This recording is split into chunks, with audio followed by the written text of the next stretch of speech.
¿Qué tal a todos? Bienvenidos a un nuevo video aquí en este canal. Y bueno, hoy les voy a hablar acerca de mi experiencia presentando el Exaver. En mi caso, yo presenté el Exaver número 2. Pero antes de hablarles de mi experiencia, recomendaciones y tips, quiero platicarles un poco qué es el Exaver. Bueno, el Exaver es una certificación nacional que ofrece la Universidad Veracruzana para acreditar el idioma inglés. Y bueno, eso se aplica en los diferentes centros de idiomas de la Universidad Veracruzana. ¿Cómo obtengo un lugar para presentar el Exaver? Muy sencillo. Lo primero que hay que hacer es estar pendiente de la página del Exaver, estar pendiente de la convocatoria que sale aproximadamente cada semestre. En este caso salió en mayo y el examen lo presenté en junio. ¿Cómo es el proceso para inscribirte? Bueno, lo primero es meterse a la página del Exaver. Vas a crear un usuario y contraseña, vas a meter tus datos, nombre, qué carrera estudias, qué región eres, etc. Lo siguiente es darle en la parte de inscripción.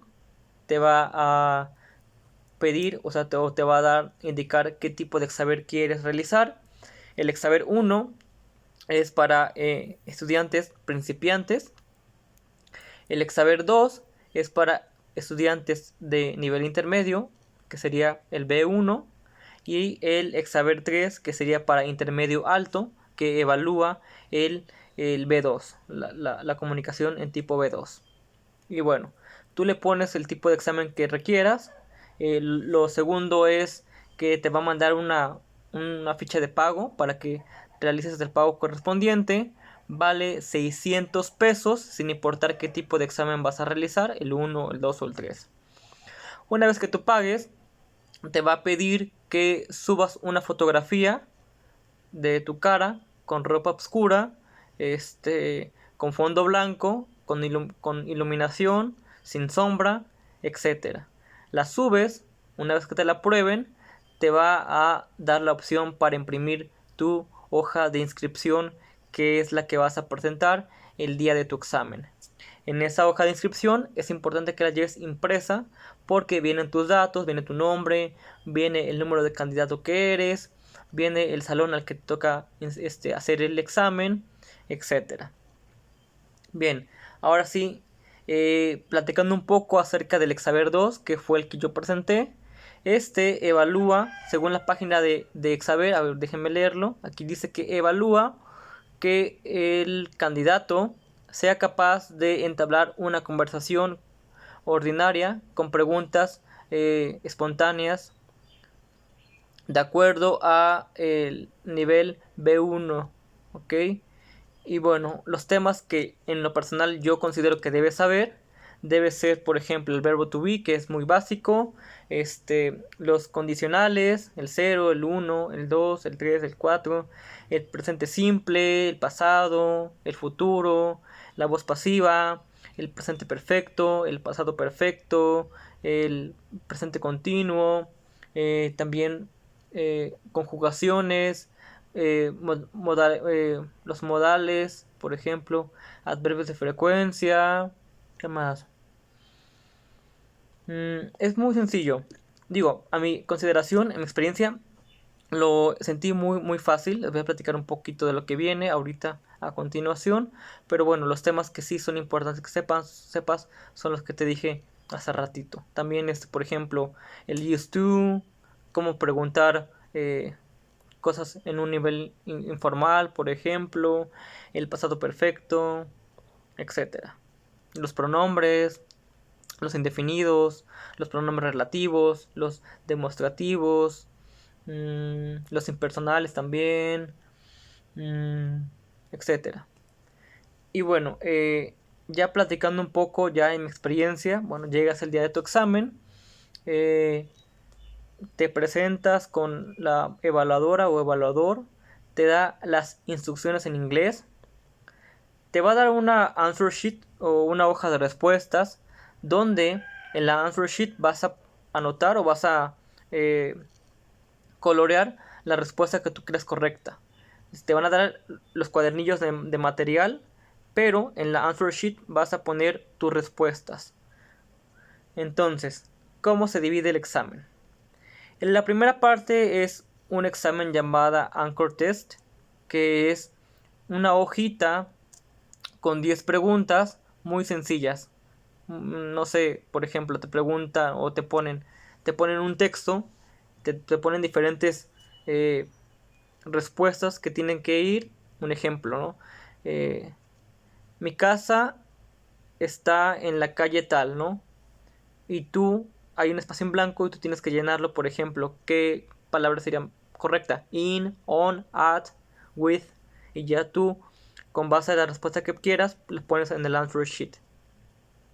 Son 10 preguntas en el Anchor Test y te dan 10 minutos para ese Anchor Test. La siguiente prueba que es el Writing y Reading. Se divide en 6 partes. Esta sección es la más larga, te dan aproximadamente 1 hora 10, 1 hora 20 aproximadamente. Tiene alrededor de 40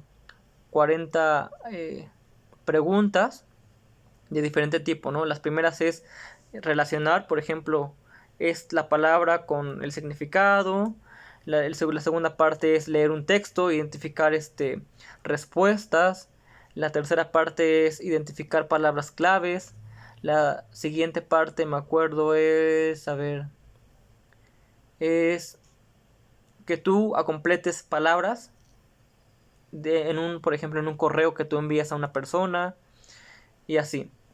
Ahora, sí es bien importante en esta parte que las palabras o las respuestas que tú buscas no necesariamente están 100% en el texto. Tú tienes que deducirlas. Esa parte es importante. Un ejemplo. Te ponen un texto de cómo hacer helado, cómo hacer un helado. Y ya te ponen, ¿no? Que el helado se hace de tal, tienes que mezclar leche, etcétera, etcétera. Y la pregunta es que te preguntan, por ejemplo, puede ser, ¿cuántos pasos tienen que hacerse para hacer un helado? Nunca te lo dice el texto, pero tú lo deduces leyendo, ¿no? Primero es esto, 2, 3, 4. Eso tú lo deduces. Nunca te lo dice el texto, literalmente o textualmente. Esa parte tú la deduces y es por eso que puede ser un poco complicado, porque pues obviamente el texto está en inglés y tú buscas exactamente la pregunta o la respuesta de la pregunta, pero pues no te la va a dar. Tú tienes que analizar el texto y deducir las preguntas. Pero bueno, mi experiencia fue un examen muy fácil a mi consideración. La verdad es que la parte de relacionar fue muy fácil. Eh, la parte de completar el texto también estuvo fácil.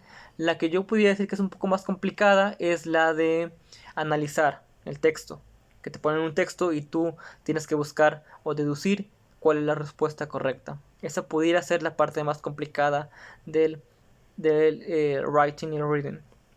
Ahora, otro tip que te quiero dar es que hagas un... hagas como que descartes las respuestas erróneas, ¿no? Tú lees, por ejemplo, la pregunta que te ponen 4 tipos de respuesta que pueden ser, y tú vayas descartando, a ver, esta no, porque está ilógica, esta no, y ya nada más te quedes con 2, por ejemplo, posibles respuestas, las analices, las busques en el texto, y ya tú deduzcas cuál es la respuesta correcta en este caso, ¿no? Otro punto importante en esta parte del examen es que, por ejemplo, en el de relacionar la palabra con el significado, te ponen, por ejemplo, 5 palabras y te ponen como 8 significados. Entonces, lo que yo te aconsejo es que primero leas el significado, bueno, el texto de significados, y tú en tu mente digas, a ver, esto es esto, y ya de ahí, si lo busques tú en la parte de las palabras que se pretende relacionar, y bueno, ya hagas como una eliminación de posibles respuestas incorrectas, así para que no pierdas mucho tiempo y pues te salga bien el examen. Posteriormente a eso te dan el cuadernillo de listening. El listening dura aproximadamente media hora. Eso va a depender mucho de la grabación que te pongan. También se divide, por ejemplo, en 4 partes, me parece. Y bueno, en este listening lo primero que te ponen o lo primero que haces es que el aplicador te da el cuadernillo de las preguntas que debes de responder, y las posibles respuestas. Te da 5 minutos, por ejemplo, para que leas todas las preguntas de listening y todas las posibles respuestas que pueden ser con base a lo que escuches en el listening. Después te pone el listening. En mi caso, en el Exaver 2 te lo pone 2 veces la grabación. En el Exaver 3 me parece que solamente es una. Así que, bueno, debes ser muy muy atento. Debes concentrarte mucho en lo que dice el listening. Una parte complicada del listening es que el acento que viene en las grabaciones es británico. Y como saben ustedes, pues el británico es un poco más complicado porque siempre aprendemos o nos enseñan el inglés americano, ¿no? Pero el británico es el que ponen en el listening y suele ser un poco más complicado las palabras que se usan. Pero bueno, nada de qué espantarse. El listening son muy cortos. Por ejemplo, en una pregunta te dicen, ¿de qué animal está hablando la persona? ¿No? Te ponen 3 posibles respuestas en el cuadernillo, ¿no? Una ballena, un delfín o un tiburón. Ejemplo. Te ponen el texto, y ya tú, el texto, perdón, el audio, te ponen el audio, dura como 2 minutos el audio, y ya tú tienes que deducir cuál es la respuesta correcta. Ojo también aquí. Aquí la respuesta no te la va a dar literal. Te la da en forma de análisis para que tú deduzcas. Vamos a hacer un ejemplo. La pregunta 1 dice de listening es: ¿de qué animal está hablando el sujeto? Te ponen, por ejemplo, opción A, ballena. Opción B, un delfín. Opción C, un tiburón. Y el texto más o menos dice así: hoy estuve leyendo un artículo acerca de animales acuáticos y hablaba acerca de estos animales que son azules y que son muy amigables, y aparte estos animales que no comen a otros animales y que a veces se encuentran, por ejemplo, en acuarios, se encuentran en etcétera, no sé, en algún zoológico. Y bueno, son agradables, son los animales más inteligentes del océano, etcétera. Entonces, con base a lo que tú escuchas, tú deduces qué animal es, ¿no? No te dice exactamente, es un delfín. Tú lo deduces con base a lo que te dice, a las características, ¿no? Se está hablando de un animal que es inteligente, que se encuentra en acuarios, que se encuentra en zoológicos y que no come otros animales. ¿Cuál puede ser la respuesta correcta? El delfín. ¿Por qué? Porque el tiburón sí come animales, ¿no? La ballena también come animales y jamás hemos visto una ballena en un acuario, por ejemplo, ¿no? Tampoco la hemos visto en un zoológico. Así que la respuesta correcta es la más obvia, que sería el delfín. De ese tipo son las preguntas de listening. No te da una respuesta exacta, tú debes deducirlo o deducir la respuesta correcta con base a lo que escuchas. Otro ejemplo: ¿qué tipo de clima va a haber cuando la persona visite su lugar favorito? Y ahí dice, el audio puede decir, de acuerdo a lo que investigué, al lugar que investigué, debo usar ropa, shorts y playeras y sombrilla, y tal, ¿no? Entonces no te dice que el clima va a estar soleado, pero tú deduces con base a lo que dice, que va a llevar shorts, playeras, etcétera. Entonces, por obvia razón, el clima deberá estar soleado. Y así, de ese tipo son las preguntas de listening. Una parte un poco difícil de listening es la última parte, que ya no te da opciones de respuestas, únicamente tú tienes que poner la respuesta que creas correcta con base a lo que escuchaste. Ejemplo: te ponen un audio de una persona que está comprando, no sé, alguna licuadora, alguna sala.